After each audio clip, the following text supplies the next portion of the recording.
वंदे मातरम। बंधुओं, आज हम एक समसामयिक विषय पर चर्चा करेंगे।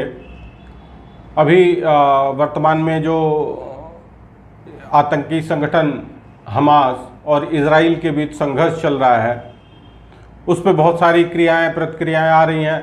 बहुत सारे एक्सपर्ट अपने विचार रख रहे हैं, कुछ ऐतिहासिक तथ्यों को लेके, कुछ भौगोलिक तथ्यों के आधार पे। इसमें हमारा भी कुछ व्यक्तिगत अपना विचार था, तो हमने इसको साझा करना ठीक समझा। वास्तव में युद्ध के कारणों को लेके भिन्न भिन्न प्रकार की थियरीज हैं, परसेप्शंस हैं। एक विचार मेरा ये है कि वास्तव में ये कोई घटना या दुर्घटना नहीं है। युद्ध भी एक व्यवस्था है, एक प्रॉपर अरेंजमेंट कह सकते हैं। समाज में जैसे बाकी सारी व्यवस्थाएं हैं, वैसे ही युद्ध भी एक व्यवस्था है। और मूल रूप से इसके 3 कारण जो मेरी समझ में आते हैं। पहला कारण तो अहंकार। बहुत सारे युद्ध आप देखेंगे तो अहंकार जनित युद्ध रहे हैं। वो आप हिटलर या सद्दाम हुसैन की बात करें या मुसोलिनी, जितने भी डिक्टेटर्स रहे हैं। इसी प्रकार दूसरा जो प्रमुख कारण है, भाई हर आदमी कहते हैं कि एक ह्यूमन टेंडेंसी कह सकते हैं होती है कि दूसरे को रूल करना, अपनी बात दूसरे से मनवाना। तो एक दूसरा कारण ये है कि अपना विचार दूसरों पे थोपना या दूसरे को रूल करने की एक जो इनहेरेंट टेंडेंसी होती है, एक हम कह सकते हैं कि ये मानव प्रवृत्ति है कि हर मनुष्य दूसरे को रूल करना चाहता है, दूसरे पे शासन करना चाहता है। तो हम कह सकते हैं कि ये जो शासन करने की एक टेंडेंसी है, एक अर्ज है, वो दूसरा कारण है जिसके कारण युद्ध होता है। तीसरा जो भगवान कृष्ण ने महाभारत में बताया, जब शांति वार्ता का दौर चल रहा था, तो उस समय धृष्टद्युम्न ने एक प्रश्न उठाया। उन्होंने कहा कि वासुदेव, आप भी समझ रहे हैं या देख रहे हैं कि अब युद्ध का कोई विकल्प नहीं रह गया है। तो वासुदेव कृष्ण ने कहा कि धृष्टद्युम्न, युद्ध कोई विकल्प होता भी नहीं है।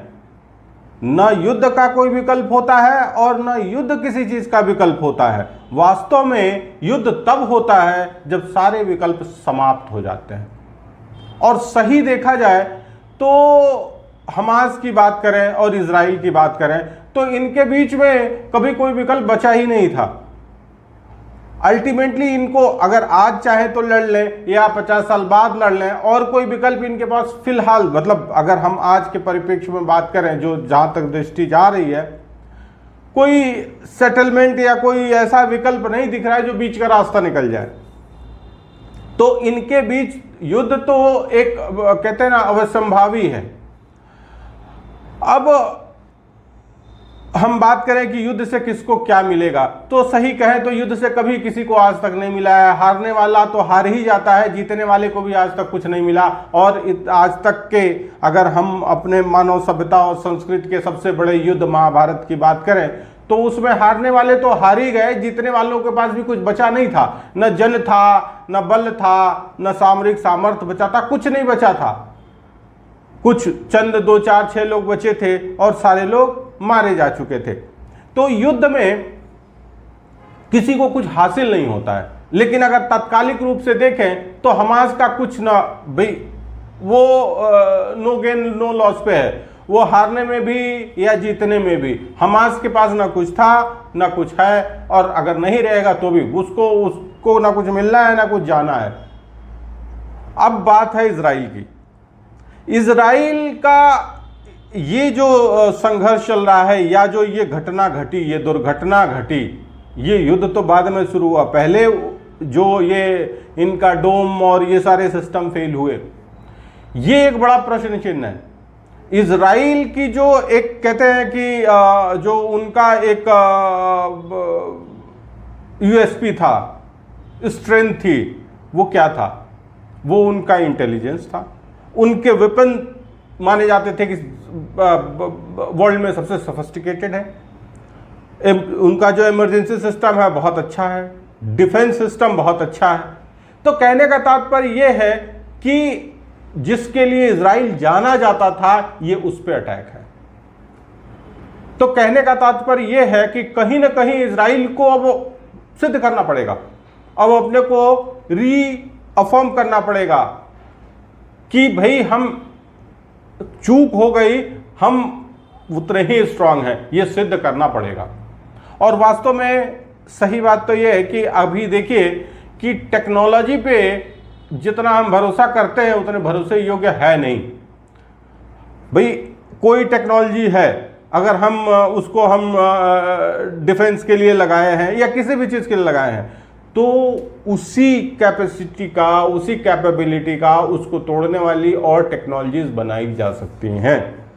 तो हम टेक्नोलॉजी पर जितना ब्लाइंडलेसली ट्रस्ट करने लगते हैं कि नहीं टेक्नोलॉजी, अभी जैसे ये टेस्ला वाला कार बिना ड्राइवर, ये सारी मूर्खता है। और कहीं ना कहीं ये हमको सूनर और लेटर इसको टाइम पे पे करना पड़ता है। तो कहने का तात्पर्य है कि टेक्नोलॉजी इतना ट्रस्टवर्दी है नहीं जितना हम मान लेते हैं। इसी बीच में इजराइल के लिए एक बड़ी चीज़ है, और ये इजराइल के लिए किसी भी राष्ट्रों के लिए एक बड़ा उदाहरण प्रस्तुत किया है इजराइल ने, खास करके भारत जैसे देश के लिए, जहां पे हम हर बात पे प्रश्न चिन्ह खड़ा कर देते हैं। अभी युद्ध शुरू हुआ और जो रिजर्व फोर्सेस जैसे ही आए, ऑपोजिशन के लीडर जो इसके पहले प्राइम मिनिस्टर थे नफ्ताली बेनेट, वो स्वयं जाके रिजर्व फोर्सेस में शामिल हो गए।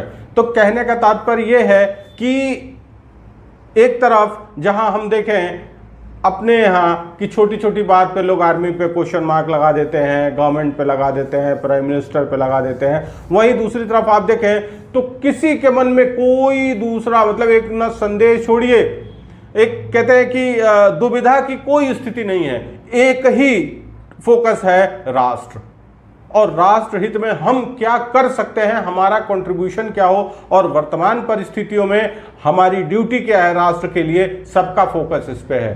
कोई किसी भी तरह का कोई भी संदेह किसी के मन में नहीं है और न कोई प्रश्न है।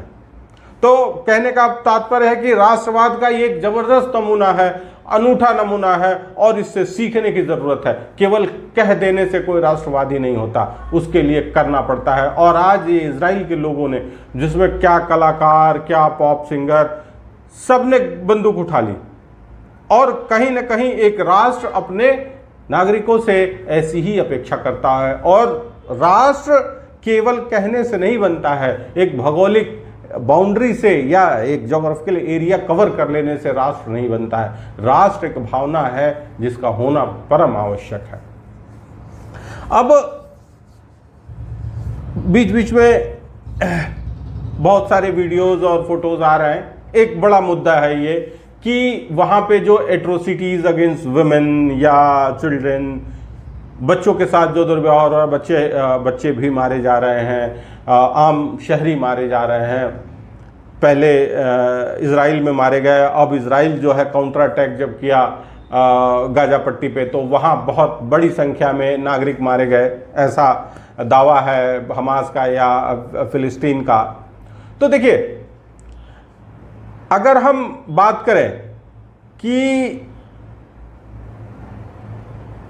ये कहाँ तक ठीक है और कहाँ तक गलत है, तो देखिए युद्ध हो रहा है, कोई ये खेल नहीं है।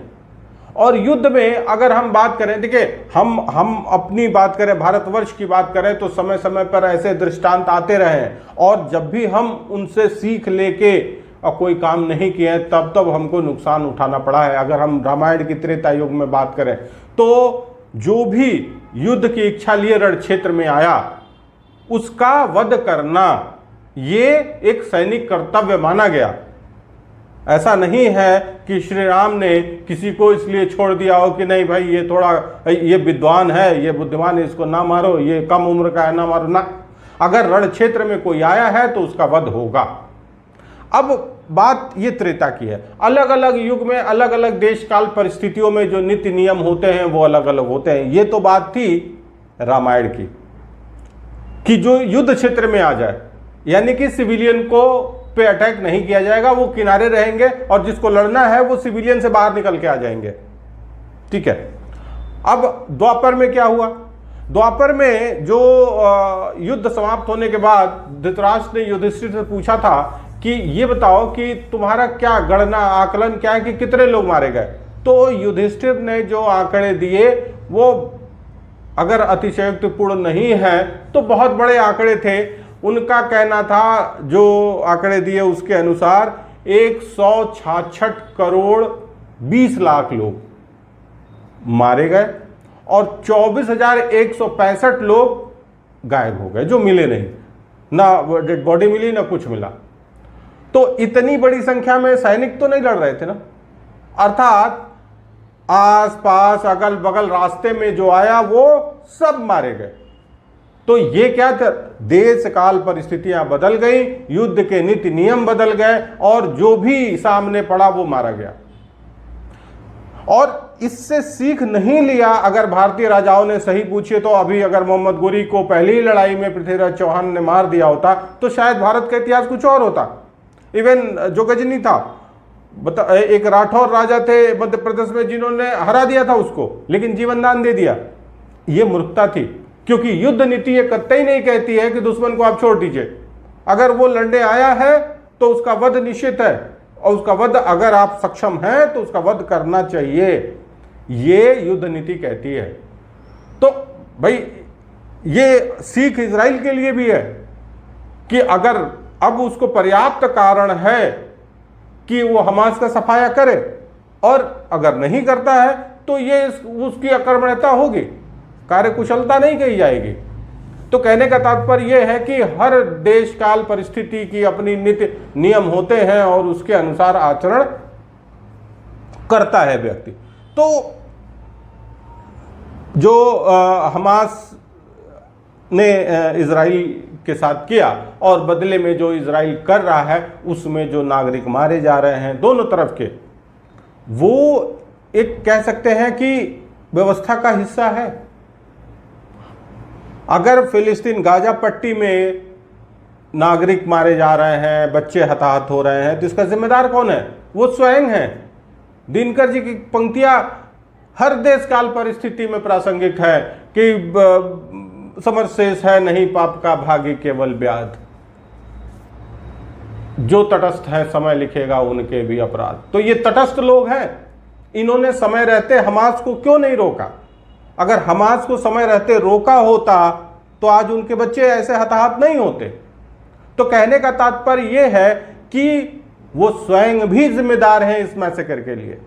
अगर उन्होंने हमास को अपनी मनमानी उन्होंने करने दिया, होने दिया, ये अपनी मूक सहमति प्रदान की, और तब स्थिति आज यहां भी इतनी बिगड़ी है कि ये इतने लार्ज स्केल पे मैसेकर हो रहा है। तो कहने का तात्पर्य यह है कि ये तटस्थ लोगों के लिए, और विश्व में जहां भी तटस्थ लोग हैं, इवन हमारे अपने देश भारत में जो तटस्थ लोग अपने को कहते हैं भाई ठीक है अभी हमसे क्या मतलब है, ये वो गाजा पट्टी के लोग भी यही सोच रहे थे कि भाई ये तो हमास और इजराइल के बीच का मामला है, हमें क्या। तो कहने का तात्पर्य यह है कि ये जो तटस्थ लोग हैं, आधी समस्याएं इन्हीं की वजह से होती हैं।